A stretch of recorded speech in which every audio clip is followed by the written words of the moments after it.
Hello, everyone. I'm Dr. Marcia Gordon. I'm the president and CEO of the Business Council of Westchester, the region's largest and most influential business membership organization. We exist to help companies grow, connect, and thrive through economic development, legislative advocacy, and educational and informational opportunities like we have today, which is exactly why we love partnering with BLI. Together, we believe that supporting the people behind the businesses through every decade of their work life is what makes organizations truly sustainable. Today, we are joined by BLI's CEO, Wendy Wollner, who has a really special dynamic to share. John Ravitz and Stacey Tompkins aren't her colleagues. They're not on her payroll. They're just generally in her corner, the kind of smiling, steady support that helps her do what she does without burning out. And honestly, that's the whole point of today's conversation. We're here to have an honest conversation about burnout, what it feels like, why it's so hard to name, and what you can do when you're in the middle of it. And let's face it, we've all been in the middle of it at one time or another. This is less boardroom, more living room. It's real, honest, and long overdue. Wendy Wollner, the floor is yours. Yeah, Marcia, nice. Thank you. I'm excited and nervous. So John and Stacey, a special thank you. Just to set the stage, they have no idea anything is going to happen. Is that right? Correct. So we should be nervous. Call. Yeah. Yes, I know she's nervous. We really should be nervous, John. And I think just because some of us know each other a little bit better, John, why don't I give an introduction to who you are and why you're so special and why you think I've asked you to be here today. Well, first of all, Wendy, thank you so much. And the work that you and your team do, not just in Westchester County and in New York, but all over the country, is so impressive. So anytime I can do anything to be part of something that you're involved in is always great. I've been the Executive Vice President and Chief Operating Officer for the Business Council of Westchester for 15 years.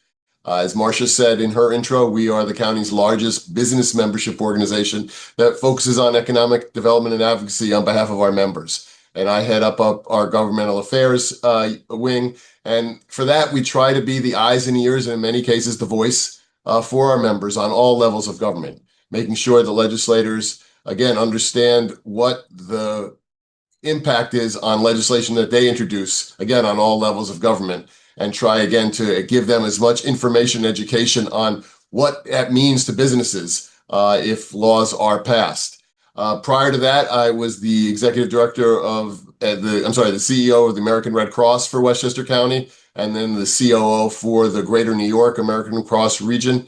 Prior to that, I was the executive director of the New York City Board of Elections, and I was a member of the New York State Assembly for 12 years representing the east side of Manhattan. And I think you might be a dad and a husband too. Am I right? Oh, that's my most important roles. Yep, my wife Barry and I have 4 great kids. Jack is how old today? Jack is 27. Our twins, Harry and Ava, will be 25 in July, and our youngest, Luke, will be 21 in September. So they are my pride and joy, all 4 of them and my wife. Love it. I love it. And just welcome. We have several people calling in from all over the world. We have some people from Singapore and South Africa as well. So special thank you for the time zone. So Stacey, Good morning. Good morning. Good morning. Well, a pleasure to be here. And, when you corner me or ask me something, Wendy, I never say no. Maybe that's part of my burnout issue. But always happy to lend a hand and to help. And I'm very flattered that you actually thought of me because, again, we all just go about our daily routine. And, I'm sure we'll talk about that. I am proud to say that we are a woman-owned and family-run certified New York State MWBE for full site excavating. Our geographic area is usually about north of 287. we love to move earth. That's really our sweet spot. We do all commercial work now. We've done work for some nice, we're working in Yorktown now at a great area with 280 units that are to be going on. We're working for Guiding Eyes for the Blind, which in Yorktown, which is I'm very proud of that project, and always, looking to make new connections, and very proud of the business that we have built as a team together, my family and my staff. And I am a mom of 3 boys. Since you led with, I usually don't mention a lot of that stuff sometimes. 2 of my older boys, Kevin and Justin, are in our family business, and my younger son just turned 24 on Friday. He is not in our business, and proud to say that I will be a grandmother in about 4 weeks for the first time. And I will have another one. My other son, we're announcing now, is also pregnant. Wait, is this a live debut? Is this like a live? Yes, I think it is. Yeah, a couple people might know. I told Marsha on the side. I could say that out loud now. So we will. I will be proud grandmother of 2 this in 2026. So congratulations! Thank you. Congratulations, Stacey. Yes, you can join Marsha and I. She's my mentor, a step ahead of me as being a grandparent. So yeah, so exciting. Yeah. So, I think what's interesting about this conversation about overcoming burnout, and the only stat that I will throw out today, because I don't want it to be about that, is in January, right before the pandemic broke out, a number of years ago, the World Health Organization had convened, and they had this huge conference and said, okay, we are coming up on a pandemic, and that was burnout. And they had a whole plan that was going to be rolled out, and they did all the studies about how it was affecting health. And of course, 2 months later, COVID hit, and it took precedent as it should have. So does it surprise you to hear that burnout was considered a pandemic? And I'm not even going to call on John or Stacey. I'm going to let you fight out the answers for these. Go for it. I never really thought about that, actually. Really, honestly, you just go, again, started talking about that a little bit about burnout. I don't know if I labeled it that, right? I'm not sure I put those words on it. I would just say, I'm tired, I'm spent, I guess, burned out. But I don't think I ever really knew that there was an actual, like what you just mentioned. That's the first I've heard of that. So to me, that is a little surprisingly, it's interesting, but really not surprising. Yeah, look, the pandemic was something that touched everybody. Whether you were a CEO of a company, whether you were in management or mid-management, whether you were on the front lines, whether you were a college student or a kid in high school. It was a sea change for everybody, and everybody's life had to literally, do things that they probably thought they'd never have to do.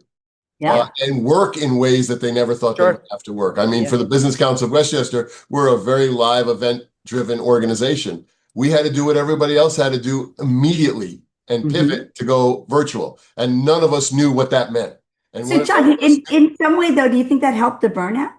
Well, I think it just shifted ways, because then when the pandemic ended, thank goodness it did, when people could return to work, they then they came back to the workplace after a year and a half plus of doing things totally differently for 5 years. So let's make it personal for you, John. Did it help you personally or hurt you personally?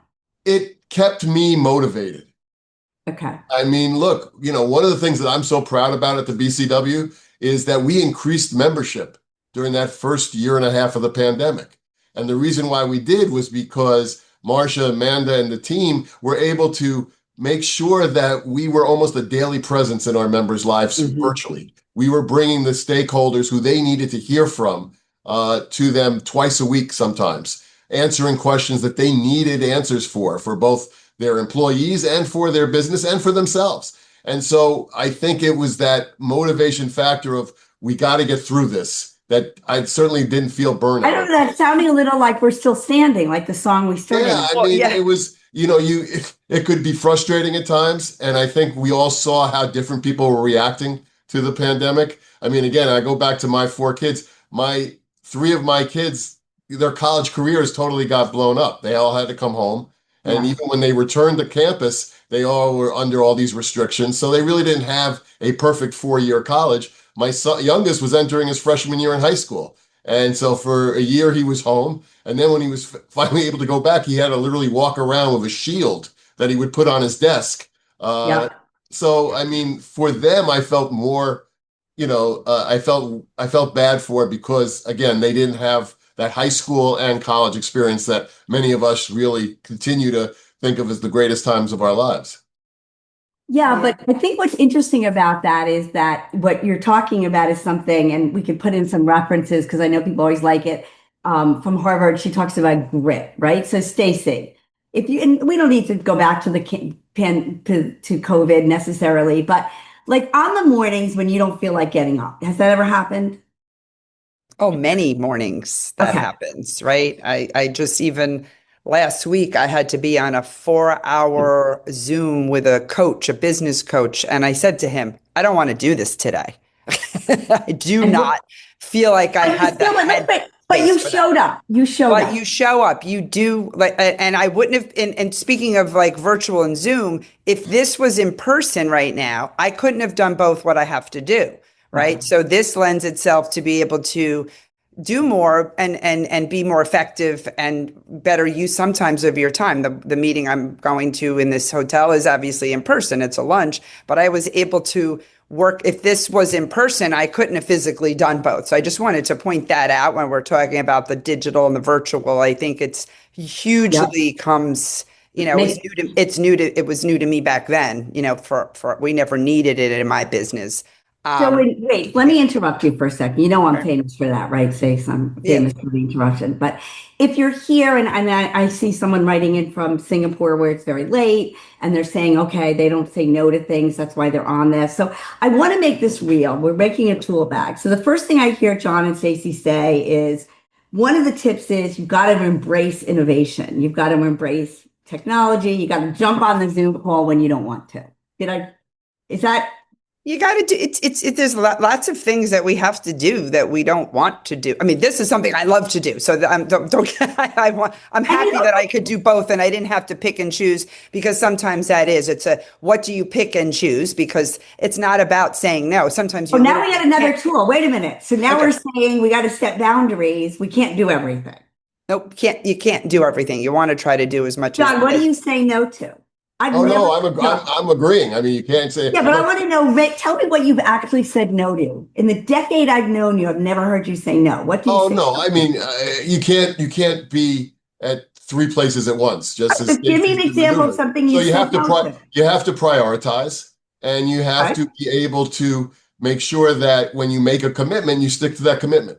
Because if because that's a reflection on you as an individual, and if you're representing a company, your company. But look, Oh, people are saying it's you all say no not to it's them all the time, John. You're getting right. some love. But We try look, to I be. mean, we sorry. have a great saying in my household on Sunday night. We used to call it this, we still do this because now three of my kids are working full time. We used to call it the Sunday night blues Okay. because Sunday Sunday scary. night Sunday comes and then you got to scaries, yeah. start thinking about Monday morning. Anyone who says they don't get the Sunday night blues is lying. Yeah. Let's Some Had it talk. point, last night. some, That, some John, point one. in your work career, you're going to feel the Sunday night blues, and it's really how you get over those blues that get you through the week. So And I wait, think that I'm just let going me to say one unpack. thing, Wendy. I'm going to cut you Yes, off for one please. second because I I think love when it. you Go ask how ahead. you say no, I was only one term on my Putnam Valley Town Board as a councilwoman, but I would always have a thing with sort of an agreement with my supervisor. It was my family, my business, then the town. For me, that is my priority and my order that I Say would. that one more time.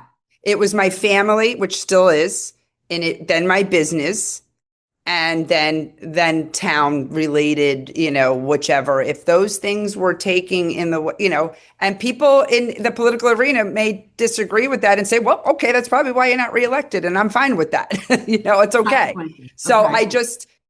that's how and I've been trying. When you ask how you say no, that's how I prioritize. And sometimes, business will come before family. Of course, it's not like a straight up, that's only how you go about it. But that's my compass.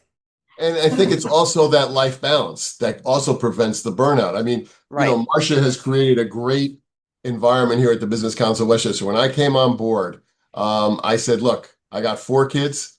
All of them have extra activities. All of them have plays. All of them are on sports teams. All of them do ballet, tennis, etc. I don't want to miss Right.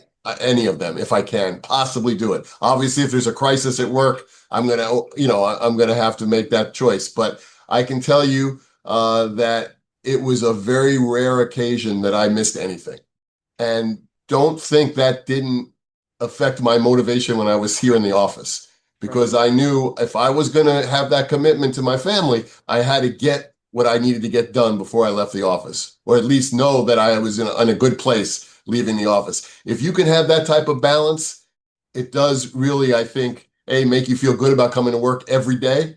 And it also alleviates some of the juggling act that everybody feels with pressure on everybody's back. Absolutely. I'd say we've got a lot of questions, but I want to go back before we do questions for a second, because John, you said something that at the corner is really important, and that's to validate the Sunday night feeling. So we're getting this tool bag. If you guys are note taking, the tool bag is embrace new changes. And the second one is you've got to own when you're not feeling it. You've got to be able to say like, wow, I'm like, today is a harder day, or ugh, Monday's coming, or whatever it would be, right? We had to own not just the great feelings, but the challenging. So, all right, Stacey, I will throw this one to you first, and let's do short answers so we can get to as many as possible. With the new technology making us more accessible than ever, as leaders, do you think it's making higher burnout for employees? Higher burnout for well, my business is a little bit different because we are in person, being in construction site. My guys, my team is in the field or even in the office. In fact, not to bring up COVID again, but me and my office manager at the time, who retired, never missed one day, even through COVID, in the office. Because for us, this stuff, yes, we can, like what I'm doing now, of course, we can do virtually or have meetings or whatnot. But as a company, we are in person. So we've embraced technology on many other levels of our business, but for not really. Okay. Not for like this kind of meetings. We're still in person. Once in a while, if somebody can't, and as we grow and get bigger, we're going to need to use this technology to capture more people with meetings. But they have tablets and all those things in the field. But as far as running our daily operations, as far as management, this is not an avenue for us that works right now. John, what do you think? Yeah, it all comes down, I think, prioritizing. I mean, you could be on virtual meetings and webinars and podcasts, 24/7. Right.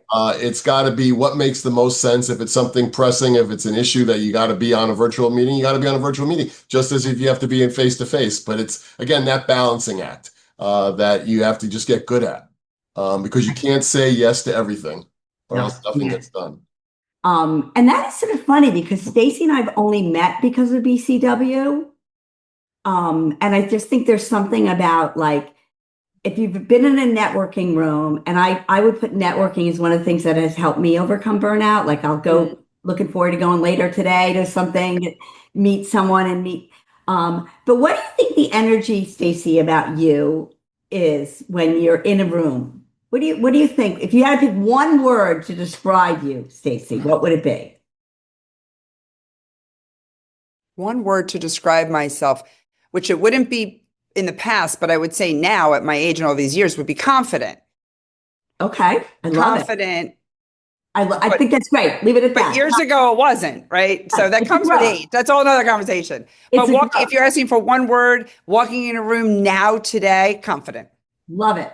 John, one word. There's a great line in an episode of Ted Lasso where he quotes Walt Whitman and he says, "Be curious, not judgmental." My favorite. So I try to, when I go into rooms, and I'm still a very shy person, believe it or not, I try to meet people and be curious about what they do, and not automatically, if I see somebody who is a trial attorney or a contractor or an accountant, be judgmental about, I think I know everything about what they do. I love it. I love it. Well, it was supposed to be one word. I know, I cheated. Well, we'll go with curious, confident and curious, CNC. Someone's chatting in when my kids were little and my husband traveled a lot. I did pajama days on Sundays as a way to slow down. My kids are now adults and they both remember the pajama day. It sounds like in my family, we did cereal for dinner, but that was more financial. It was a good way to save a little money as a single mom. So I think shaking it up. My older son, who's finally graduating as a vascular surgeon, did his thesis, his residence thesis on humor with doctors. And I can say that Stacey and John, you are always happy. Now that cannot be true. No. But in general, talk to me about how you get into what works to change your tough moods to the more positive place. Well, for me, it's doing when I get to do things like this, right? Because it breaks you away from the daily grind of the minutia of the business and the operations and, the standard things that happen in every business every day, whatever your business might be. So I find when I could like juice up and, get a little shot of energy or a shot in the arm of something like this, or I co-chair with somebody for the BRI, the Women in Construction Lunch. So that's every quarter we do that, which is right after this. So I'm getting a double dose of it and tonight to go to an event. But if I could space them out, it would be lovely. But you don't always have that opportunity to do that. So for me, when I get a chance to break out of just like putting my head down and just figuring out the problems at work, which they're there and they're always going to be there, and some days are bigger and worse and better or whatever than others. And that for me gives me a little bit of in energy. the tool bag, do something different. Play music during a staff meeting, shake it up or something. John, how about you? Because you have some interesting hobbies. If you're willing to share a little bit more personal, I'd love to hear. I think the audience would love to hear about some of the things you're interested in your other life. Well, I mean, again, it goes to that balance. And again, as Stacey said, it's not just thinking about the mundane things that you have to do every day. It's talking about some of the exciting projects, and we have so many at the BCW that we're involved in. And then that balance. Yeah, you got to be able to do things that really you enjoy. I mean, my kids. Can you share one thing that you do for your own hobbies?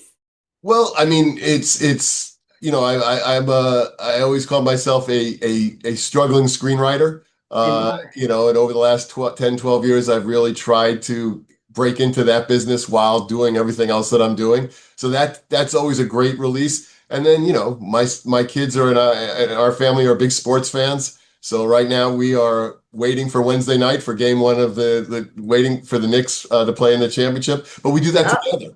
Even if we're not in the same room, we're texting each other. Okay, but did you buy the Knicks bagels? Have you bought the Knicks bagels that have been rolled out this week? The orange. Wow, I didn't see them. The new what? The bagels. Knicks bagels. Oh no. No, I didn't see them. But I will tell you that since this 10-game run that the Knicks have been in the playoffs, every Knick game that we watch in our house, I have to sit in the same seat. And I wear the same outfit that I've worn for the last 10 games, even though I wash them after every game. But it's a very ritualistic situation we have right now in the Ravitz household when it comes to New York Knicks. I love it. And I know Marcia's listening. So I'm going to share, I don't know how many years ago, and if Marcia, you want to come on and help me out with this story, but Marcia interviewed the CEO of Pepsi. And I kind of stole the question, Marcia. You asked the CEO of Pepsi of what she did. And I don't know, Marcia, if you can come on. Yes, I somehow can't come on, but I did. Okay. Do you remember her answer? Yes, I was actually just talking about this the other day. The CEO of PepsiCo, Indra Nooyi. Hold on, let me get my video on here. I think I love it. Enjoys oldies, and we'll go to any oldies concert there is, and ballroom dancing 3 times a week in the morning with an instructor. And it was one of the many amazing things about her. Yeah, I thank you. And I agree. And it was such a takeaway from me. I'll go off now. CEO for Pepsi. Well, Marcia, thanks for popping back on. But, that's an example of like making the time to learn someone that you respect from afar, different things that they do in the tool bag. And I'm thinking to myself, the CEO of Pepsi could have time to do ballroom dancing. Yeah.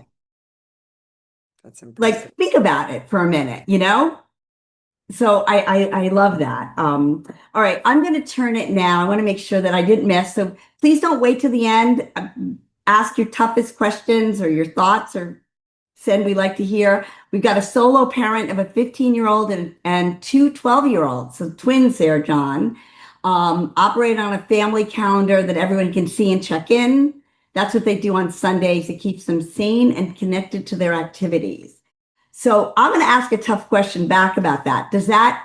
How do you fit spontaneity into rigidity? How do those two things work together? How can you be a spontaneous family at Well, the you same time? have to. Well, my kids are older, right? So I'm not managing their calendar, personal calendar, but we certainly try to do a lot of family things together, having two work for me in the business. But um, I think it's back to balancing, right? It's back to you need to plan, you need to have things on a calendar, you know, certain things. But at the other hand, you know, I my husband's a little bit more about that than I am. I'm a little bit, well, no, I don't have that like figured in, you know, but I've learned over the, you know, because he was raised a family that was entrepreneurs, so I was not. So I've learned how to be that kind of flexible, spontaneous a little bit from him. And it goes again, it's back to the priorities, it's back to the organization, but you do need to fit those spontaneous because that's what life is about, right? That's what, you know, that's what it is those fine moments that you can Yeah. find that were not planned. John, how about you? Yeah, Anything? I mean, it's the same thing. My wife is, I mean, thank God she is the one who keeps all the trains on the track in our household, and can manage and work with everybody's schedules. Because now we have kids who are out of the house. We have some kids who are in the house. They all have different activities. They all have different, things going on in their lives. The thing that I think has helped with the technology is that they know we're a text away. And so that if there is a problem or there is an issue, that, you know, they can get to us and vice versa if we need to get to them. And that takes some of the stress off of, you know, knowing that, again, hopefully, you know, nothing falls between the cracks. Have you ever felt overscheduled, John? I'm sorry? Have you ever felt Oh, overscheduled? sure. I don't know how any of us don't. I mean, especially Yeah. when they were younger. You know, you worked Monday through Friday, and then your Saturday started at 8 o'clock with the first kids' activity, and then until 5 o'clock or 6 o'clock. And then you did it again on Sunday, and then it was ready for the Sunday night blues and back to work on Monday. So, again, it's part of I guess, the different stages. But it goes, and this is such a cliche, but it's so true. It goes so quickly. Yeah. No, I mean, does. the fact that my kids are now in their 20s, you know, it's just, I sometimes sit back and think about when I drive past some of the fields they used to play in, that was my life, sitting there watching them play when they were yay high. And now, you know, they're all doing their own thing, which is very cool and very exciting. But yeah, Definitely, one of the comments came in about, you know, one of the tools that they put in their tool bag is slowing it down, yep, right? as much as possible, but Yeah. can't help it. Yep, absolutely. So we're halfway through, so I'm going to turn it a little bit more and ask them kind of serious questions for a minute to change the discussion, because I do want people to walk away, as I know life often takes turns that aren't always or very often are very challenging. So let's talk a little bit about something that one of the experts, Dr. Chate, who's written all about this. If you guys are interested, he's out of University of Arizona now. He was out of Penn. He talks about resiliency is learned through real difficult times, right? When we fall down, we're able to get back up. And so I'm going to ask you guys, how is it relevant? Like, what have you learned? Because resiliency and burnout are best friends. Resilient people tend to overcome burnout in a much stronger way. They get through it. They're like, well, today is a really bad day, but tomorrow will be better. Does that sound right? Does that sound familiar? Can you share something you've learned in a resilient time that you feel comfortable sharing? All right, John, you can go first while I think about that one. Well, I think I lost an election. I lost my first time I ran for public office, running against a 22-year incumbent assemblyman. And then I had to make a decision. Was I going to stay in the game, or was I going to do something else? Because losing sucks, but you got to develop that 80th layer of skin. And then for 12 years in the assembly, I ran in a special election for the state senate and lost that election. And when you lose an election after you've been in office, you can be considered damaged goods if that's how you want to be defined. And Did it hurt your one of the feelings? things I promised myself was that I wasn't going to be defined as damaged goods, and I was going to look for my next challenge, and that's what happened. Did it hurt your feelings? To lose? Yeah. Well, when one of my next door neighbors we were waiting for the elevator the day after the election, and he said, "I didn't vote for you." Yeah, that stung a little bit, but when you're in politics, you got to develop that 90th layer of skin, as Stacey, I'm sure, knows now too. Yeah, I mean, I only did it for not nearly as long as you did. It was 4 years, but you take it personally. It was a very slim margin. It was I could count on 10, 12 difference of people. So that just said, "Oh, you had it in the bag." So it was like we didn't need to come vote or whatever. However, and maybe took it for granted a little bit because I felt like we were, I felt like I was giving my all. I was doing, doing a lot of good things. And yeah, it does. It definitely. But Stacey, maybe you could make a personal or a business example instead of a government example. Yeah. Just take it up for our audience. Yeah, I would say, and again, I kind of hate to go back to the COVID thing because I know it's been but I have to say that was one of for business. Like we were doing we were having some rough times before COVID hit. And then when COVID came, it just made it a disaster. And I think being able to tap into, instead of just putting the pillow over my head, I mean, I talked to Marcia at 6 o'clock in the morning about something. I forgot what it was exactly, asking for help on. I know I did, and very responsive and helpful. It was so easy then to just say, I'm not getting out of bed. I'm not doing this. The world is falling apart. My business. And I just focused, whether that's selfish or not, but I didn't care about anything else but my business, right? At the time, however you want to look, I was like, I went into mom mode, like you protect your kids, right? You like that mother. I went into that with my business, and I did whatever I could do for anybody to find us help financially, figure out the laws, figure out what was going on. And it was an evolution, right? Nobody knew anything that was really going on. But I think for me, I felt like that could have just went one way, or I went 110% there. I said, I am not. Here's a word for that. I'm going to add to your confident word, Stacey. Ready? Go ahead. Fierce. Yeah. Yeah. You get fierce, right? In a good way. I was not going to quit. Not going to quit. I called everybody, every bank, everyone, everything. Got two PPs. In the beginning, I didn't know if I can get one, but it was a 24/7. Trying. So again, I don't like to really go back to that, but that is a defining moment, I think, that in memory for business. I mean, there's others, but that one's the most recent. And resiliency is a rewiring of the brain, right? Whatever happened to us in our childhood plays a role in our adulthood, right? So we're getting a question, and let me put out there that John and Stacey, I think it's fair to say you're not cultural experts on burnout, but the question is, we're from Westchester County, which has a specific Putnam County, area.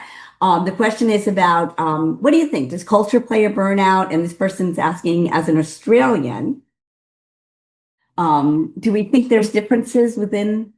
And just from the variety of people that are at BCW, you can have your opinion, not a fact. But what do you think? Did culture make a difference? No, I don't think so. Well, people are people to me. I wouldn't. Maybe in certain situations, the expectations could be more, but I don't know where that other person in that, their environment, maybe living or working in this area, could lend itself to be a little bit more. I don't know. Is there pressure? But to me, and I never lived anywhere else but this general area. So I can't say, well, if I lived somewhere else, it was different. But to me, it's people and what you're doing that kind of define that, right? If I'm answering that correctly, if that's what they're. I think it's a really personal, John. Yeah. Yeah, I agree. I mean, I think it's wherever you could be in New York City, Westchester County, Elmira, New York, Buffalo, right? Yeah. Yeah, it's Singapore, Australia. We got South Africa. It's dealing with the obstacles that are in front of you, and how do you get around those obstacles that don't block you from getting things done? And if you do that, it's hard to be burned out because you're constantly in motion trying to get things done. Because if you have financial problems, I don't care if you live in New York or Singapore, right? Or employee problems or whatever those problems might be, they're going to be, they're the same no matter where you are, who you are. Yeah. That's interesting. People are people. So John, you used a word that I'd like you to dive into, and that's obstacles. So one of the things that we've learned from studying burnout is that obstacles can actually destroy a leader. The obstacle can seem unsurmountable. Oh, we should have had Miley Cyrus's "The Climb" song queued up right here. That would have been perfect, Kai. I'll give We'll you find it. a music break in a minute. Yeah, but John, I'd like you to talk a little bit about, because there have been several Wendy phone calls to John saying this obstacle, and then you become my coach. But tell me a personal, like, what is your recipe for overcoming an obstacle that you've had in your life? If I'm passionate about trying to find a solution to that obstacle, I'm going to keep going. Dealing with in government, there are issues that we've been fighting for years to try to either get things done or to try to prevent things from happening. And you got to deal with everybody's different viewpoints. But as long as you're feeling it in here, I'm doing this, that to me, that's going to avoid burnout. The minute this starts to diminish, that's when you got to be on the lookout for burnout. I just have to stop there for 1 second because the passion piece, many years ago, John, I came to you and I very much wanted to run for office, which is really literally sort of the silly thing, like this silly vision dream. And the thing that I so appreciated about you is that you sat in your office and you just talked to me about a passion. Yeah. Well, I mean, again, it's for anything. But if you don't have passion for what you're doing, then every day is going to be a prison sentence. Yeah, Stacey. And that passion doesn't happen. Again, that passion can diminish for a couple of hours a Minutes. day. Yeah, but right. And I'm not delusional that everyone has passion every day. John, but as long as it's there, you keep moving 100%. Forward. Let's poll the group, guys. Use that chat feature and give yourself a grade at this moment, A, B, C, D, or F. Nobody sees your name. It's all confidential. So just send it to the host and panelists. What grade would you give yourself on feeling passionate about your life right now? And we're talking your whole life, not just your work or not just your family, but your whole life. What grade? What do we think? What do we think the audience is going to do? What do you think, Stace? As a whole, like as an average? A through F, is that what we have? Yep. B plus. Okay. What do you think, John? Is B plus good enough today? I think it's realistic. If you're a B plus, then you're getting through the day and you're doing what you need to do. Anyone who can go above a B plus, God bless. Yeah, I mean, but A is perfection, right? Or thereof, or close to. So, yeah. Is that right, Stacey? Is A unattainable? I mean, I guess that's a little. Is it unattainable? No, I think it's here. It's the mindset, right? It's the mindset. Because you could have and you have those days where you're just like, okay, I'm going to bury it down, and everything's great, and then you have the even the littlest things could trip you up or drive you crazy, and it's your mind that plays those games with you, right? 100%. And you could have an A morning and a B minus afternoon. Yep. I need to hear from a few more because we're really all over the board. And for those of you who are totally being honest and saying, the C's, thank you. And I agree. I mean, look, that's what we do for a living, right? We really do believe that we rewire our brain with education, with things. So I think I'm going to tell a personal story. Are you guys okay with that, John and Stacey? I wasn't prepared to tell this story, but John, you motivated me. Some of you know my dad was very instrumental in helping me start my company. He was in employee benefits. He had been fired and reimagined himself and many times. And at the very end of his life, when he had very few weeks left, really, the Affordable Health Care Act came out. He was in hospice, and we took a piece of board, got a piece of board from Home Depot. We made him this desk in the hospital bed, to which he read all 2,100 pages of the Affordable Health Care Act, the entire Affordable Health Care Act. And he wrote a position paper, which he then sent to every New York State and every federal elected official, outlining everything about the Affordable Health Care. But the point of the story was he got such joy from that. And I always think, is that an A? Is that unobtainable? But that's my goal. And actually, Marcia and I can talk about work for long periods of time, and we love it. We'll shake it up with other stories about grandkids, but that passion about an event or a business can plug us back in. So I love passion. I don't think it's talked enough about work at work. Stacey, it's probably the thing that most attracts me to you. You're passionate about dirt. Well, that is our business. So yeah, that's what people may have heard me say this. It wasn't a career choice that when I woke up when I was 18 or 25 or whatever it was, that this is what I decided I wanted to do when I grew up. It worked out. It's been a wonderful life for me to have my kids and be there for everything, make my own schedule and do all of that and follow my other dreams that might not be a work thing also. So that's definitely, I'm passionate about what we do and the service that we deliver and, and the team that we've built, which is not easy to do for any company. And our size is small, maybe 35, 40 employees. So smaller size. But it's passionate about just trying to stay really passionate about the people doing our work. I love it. So John, let me ask you a question. We've got a number of C's on that have written in. So let's do a little CLI activity. Are you ready? Okay. They knock on your door. They're one of your team. And they say, yeah, John, I'm at a C today. What 1 minute, 2 minute coaching, how are you helping the C's get to the B's and the A's? First, you got to listen. You got to be able to have them be able to articulate why it's a C day. Mm-hmm. And then you have to, again, try to see if there are things that you can do to help give them the tools to make it a C+ day or a B day before they leave your office. Sometimes it doesn't work. But that's the key is listen. I get that when I was in social work school, my first. And John, just stop there a minute, because a lot of people don't know that about you. You skipped over that in the intro. Stacey didn't know that. You just dropped a little bombshell there, right there, John. Well, it was so long ago. But yeah, so I was getting my MSW at NYU School of Social Work, and you're in the field 4 days a week, right from the beginning of the program. And my first client, I was working at a senior citizen apartment building in Coney Island, and my first client was 94 years old, and she had outlived everybody. She had outlived her husband, her children, and she had just lost her grandchild. And when I went for my first appointment with her, she just said, I'm waiting to die.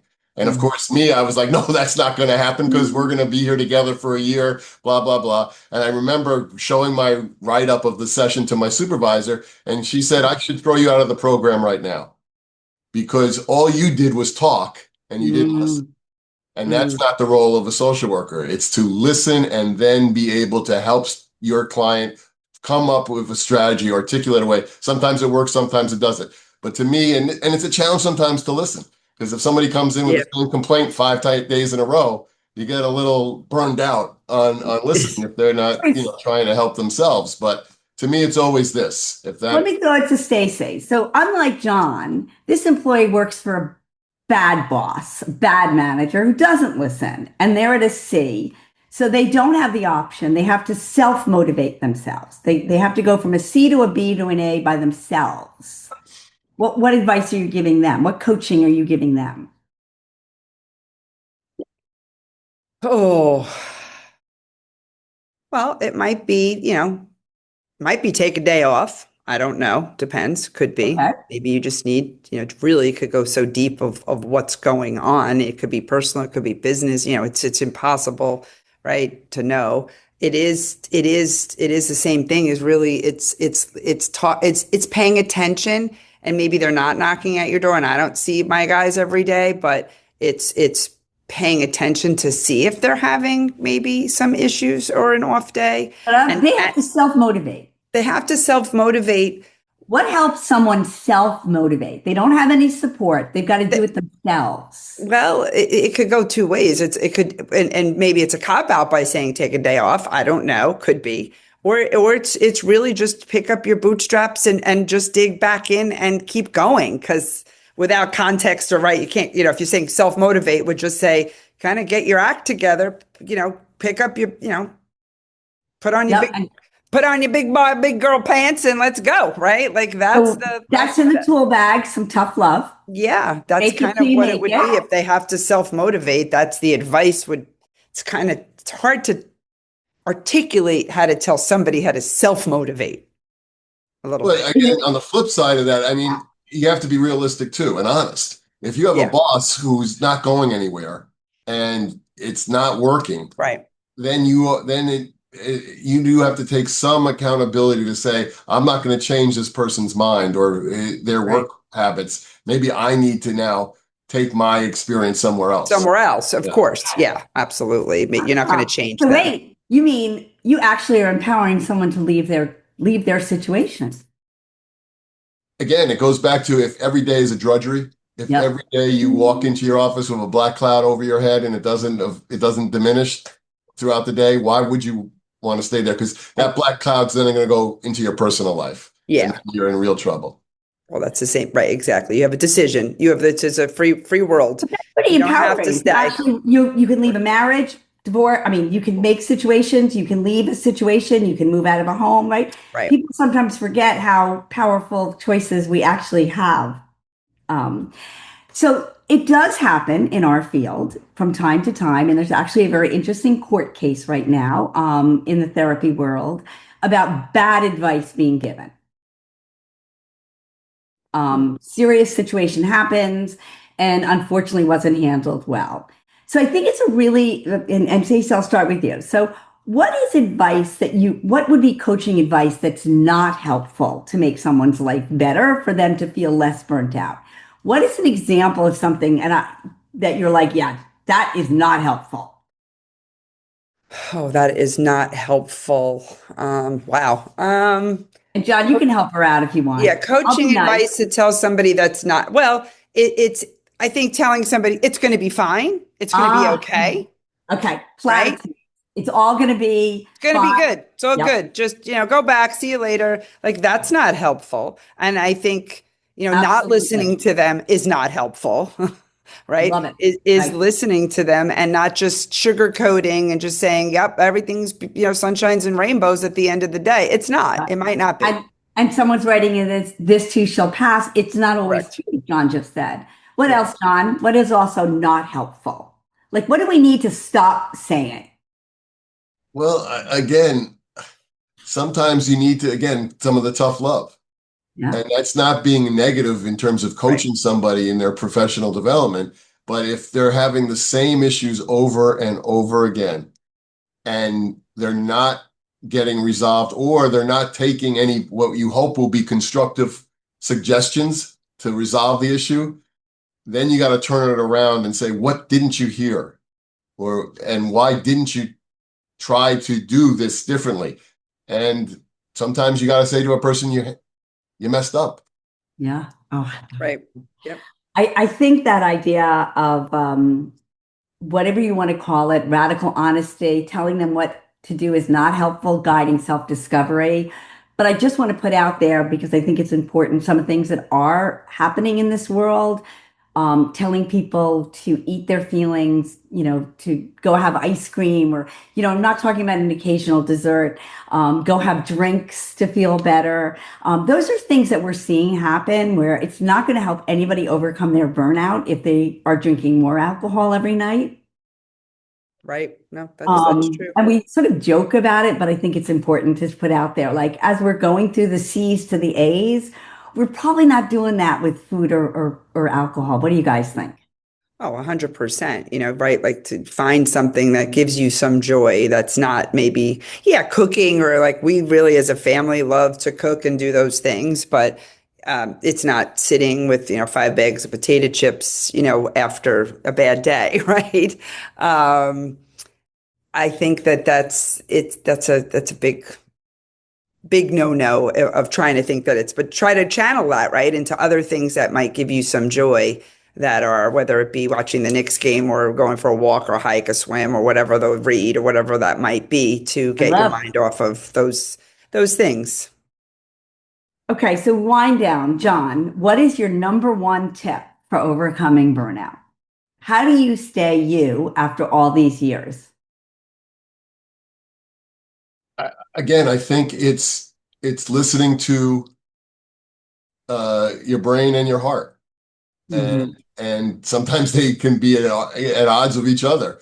But continue to have that passion, continue to be curious, continue to be able to, look for ways to, again, have that balance.